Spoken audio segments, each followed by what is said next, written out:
નમસ્કાર. કડદા પ્રથા મુદ્દે ખેડૂતો માટે અવાજ ઉઠાવનાર આમ આદમી પાર્ટીના નેતા પ્રવીણ રામ સહિત ખેડૂત નેતાઓ જેલ મુક્ત થયા.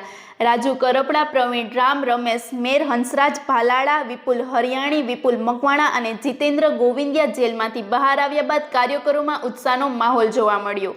આપના નેતા ઈસુદાન ગઢવી, હેમંત ખવા, અજીત લોખીલ સહિતના નેતાઓએ તમામનું સ્વાગત કર્યું. જેલ મુક્તિ બાદ પ્રવીણ રામે પ્રેસ કોન્ફરન્સમાં જણાવ્યું કે 108 દિવસ જેલમાં રહ્યા બાદ હવે 108ની જેમ ગુજરાતની જનતા માટે કામ કરીશું.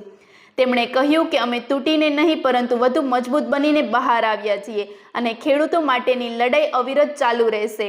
આ તરફ ઈસુદાન ગઢવીએ જણાવ્યું કે પ્રવીણ રામ અને રાજુ કરપડાએ 54 લાખ ખેડૂતોનો અવાજ બન્યા અને કડદા પ્રથા મુદ્દે સરકારને નિર્ણય લેવા મજબૂર કરી. વધુ સમાચાર માટે જોડાયેલા રહો આરપી ગુજરાત ન્યૂઝ, રાજકોટ. ખેડૂતોની આ લડાઈ અને આ અમારો જેલવાસ જે છે એમની અંદર અમને તોડવા માટે, ખેડૂતોના અવાજને દબાવી દેવા માટે ભાજપની સરકારે અમને 108 દિવસ જેલમાં રાખ્યા. આજે 109મો દિવસ છે. ત્યારે અહીંયાથી હું સ્પષ્ટ સંદેશ ગુજરાતની જનતાને ખેડૂતોને આપવા માંગુ છું કે તમારા માટે 108 દિવસ જેલમાં રહીને આવ્યા છે, પરંતુ હવે ગુજરાતમાં અમે જેલની બહાર આવ્યા છે ત્યારે તમારા માટે અમે ગુજરાતમાં 108ની જેમ કામ કરશું. સાથે સાથે બીજેપીની સરકારે ખેડૂતોના અવાજને દબાવી દેવા માટે, ખેડૂતોના આંદોલનને તોડી પાડવા માટે, અમારા જેવા યુવાનોના મનોબળને તોડી પાડવા માટે, અમે તૂટી જઈએ, અમે હારી જઈએ, અમે ઘરે બેસી જઈએ, એટલા માટે અમારા ઉપર ષડયંત્ર કરી અને અમને જેલમાં નાખવામાં આવ્યા. અમારી સાથે કેટલા બધા નિર્દોષ ખેડૂતોને જેલમાં નાખવામાં આવ્યા. પણ આજે જેલની બહાર આવીને પ્રવીણ રામ સ્પષ્ટ સંદેશ આપે છે કે અમે જેલની અંદરથી તૂટીને નહીં, તૈયાર થઈને બહાર આવ્યા છીએ. અમે જેલમાંથી અંદરથી માઇક આંગલા બનીને નહીં, મજબૂત બનીને બહાર આવ્યા છીએ. અમે જેલમાંથી હારીને નહીં પણ ગુજરાતના ખેડૂતોને કંઈક આપીને બહાર આવ્યા છીએ. અમે જેલમાંથી કંઈક ગુમાવીને નહીં પણ ગુજરાતના ખેડૂતોને કડદા મુદ્દે કંઈક પરિણામ આપીને બહાર આવ્યા છીએ. હું અહીંયાથી એને સ્પષ્ટ સંદેશ આપવા માંગુ છું કે અમે જેલમાંથી બહાર આવ્યા છીએ તો માર્કેટમાંથી ગુમ થવા માટે નહીં પણ ગર્જના કરવા માટે બહાર આવ્યા છીએ. અમે જેલમાંથી શરણાગતિ સ્વીકારીને નહીં પરંતુ શાયર બનીને બહાર આવ્યા છીએ. અને અમે જેલમાંથી સરેન્ડર થઈને નહીં પણ ગીરનો ડાલામથો હાવજ બનીને બહાર આવ્યા છીએ.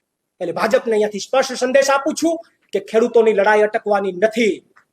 108 દિવસની ભલે જેલ થઈ હોય, ભલે પીડાઓ સહન કરવી પડી, ભલે યાતનાઓ સહન કરવી પડી, મારા પરિવારથી દૂર રહ્યો, મારા ખેડૂતોથી દૂર રહ્યો,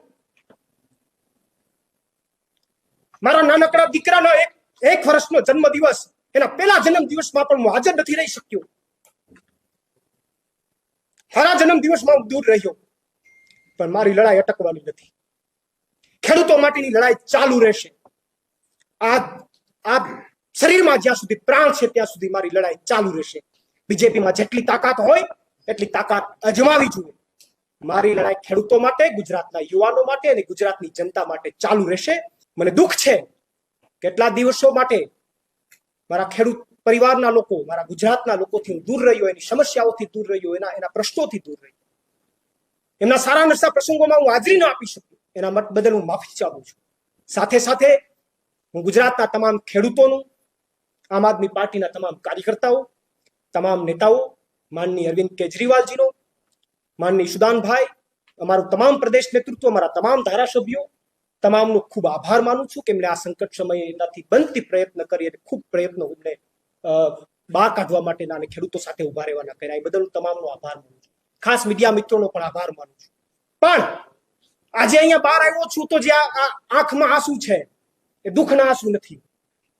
એ આગામી દિવસોમાં લડાઈ લડવાના સંકેત છે અને આગામી દિવસોમાં મજબૂત લડાઈ લડીશું અને બતાવીશું કે અમે તમારાથી ડરવાના નથી, અમે તમારાથી હિંમત હારવાના નથી. અમારી લડાઈ ચાલુ રહેશે.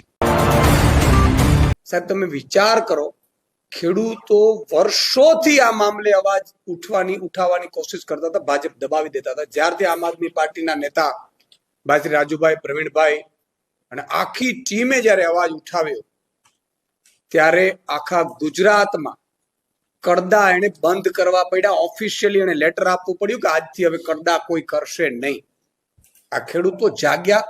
ખેડૂતોને ખબર જ નહોતી ખરેખર આ લૂંટ છે કડદાના નામે.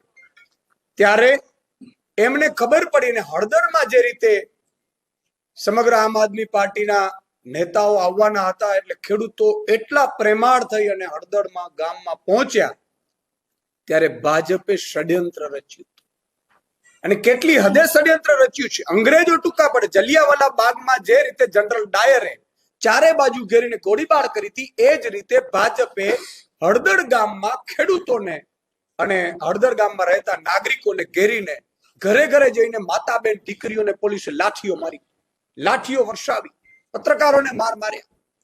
અને એટલું ઓછું હોય તેમ એમણે આમ આદમી પાર્ટીના નેતાઓ જે ખેડૂતોનો અવાજ બનતા હતા એના ઉપર ખોટા કેસો કર્યા, એટલી કલમો લગાડી, ખેડૂતોને પણ જેલમાં પૂર્યા અને 85 લોકોને જેલમાં પૂર્યા.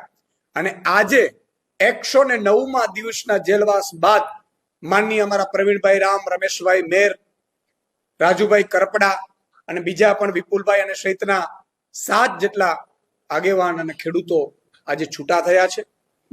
તમે વિચાર કરો, ભાજપે જે રીતે અત્યાચાર કર્યો, સમગ્ર ખેડૂત સમાજ, મજૂર સમાજ, શ્રમિક સમાજ નારાજ થઈ ગયો અને એમણે દિવાળી આ વખતે ઉજવી નથી. કારણ કે એમના જે મસીહાઓ હતા, જે એમના માટે લડતા હતા, એ દિવાળી છે એ જેલમાં કરી હતી. એટલે આ લોકોએ દીવડા કરી અને પ્રોત્સાહન આપ્યું હતું. અને સાથે સાથે સમગ્ર નેતાગીરી જ્યારે જેલમાં હતી ત્યારે ખેડૂતોએ એ સમયે દિવાળી મનાવી નહોતી. આજે 54 લાખ ખેડૂતો દિવાળી જેવો માહોલ ખેડૂતોના ઘરે છે. મિત્રો, આટલી હદે ઓછું હોય તેમ જેલમાં પણ આમને પ્રતાડિત કરવામાં આવ્યા છે, આમને પરેશાન કરવામાં આવ્યા છે. એટલું નહીં, જયારે આજે છૂટવાના હતા, ખરેખર સામાન્ય રીતે બંધારણ એવું કહે છે કે બીડું અપાઈ ગયા પછી 15 થી 20 મિનિટની અંદર કોઈ પણ આરોપી હોય જેલવાસ દરમિયાન જે જેલ ભોગવતા હોય એને તરત 15 થી 20 મિનિટમાં છોડી દેવાના હોય. આ જ ભાજપના મુખ્યમંત્રી અને ગૃહમંત્રીના ઈશારે જેલરે જે કૃત્ય કર્યું છે આજે, એમણે 9:45 વાગે બીડું આપવા છતાં 2 વાગ્યા સુધી આ લોકોને છોડ્યા નહીં, બેસાડી રાખ્યા. શું કામ? તો કે હજી પણ એમને હેરાન કરવામાં આવે, પરેશાન કરવામાં આવે, જેલથી ડરાવવામાં આવે, જેથી કરીને કોઈ ખેડૂતોનો અવાજ ન બને. આ જેલથી નથી ડરવાના.